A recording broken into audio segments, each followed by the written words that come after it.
Masu kallon mu muna muku barka da kasancewa tare da ku a wannan lokacin a wannan tasha tamu mai albarka.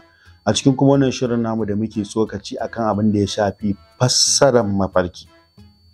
Yau za mu yi duba akan wanda ya mafarki da mahaifiyarsa ne. Ma'ana ka yi mafarki da mahaifiyarka.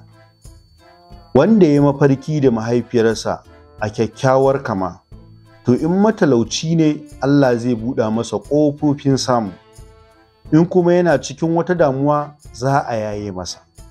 Wannan bidiyon, wannan fassarar mafarkin mun yi kamar sa wanda ya shafi mahaifi, kuma daidai ne da dukkan abin da yake a cikin na mahaifi. Ma'ana mafarki da mahaifiya da mafarki da mahaifi fassararsu ɗaya ce. Idan kana fama da cikin talauci ne, Allah subhanahu wata'ala zai buɗe maka hanyoyi da za ka ci gaba da samun arzikinka.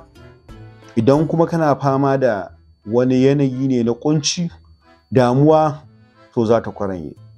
Ko mahaifiyarka ka gani a cikin bacci, ko mahaifinka ka gani a cikin bacci, ma daman za ka yi duba ga irin wannan abubuwan, za ka gasgata wannan fassarar mafarkin, insha Allahu kai addu'a kuma al'amuran za su wakana. Wanda ya yi mafarki da sarki ko wani shugaba, to in gwauro ne zai yi aure, ya zama sarki a gidansa kenan. Wanda kuma ya yi mafarkin ya ciyar da sarki, to zai fuskanci wani kunci, amma daga bisani zai fita daga kuncin ya shiga walwala.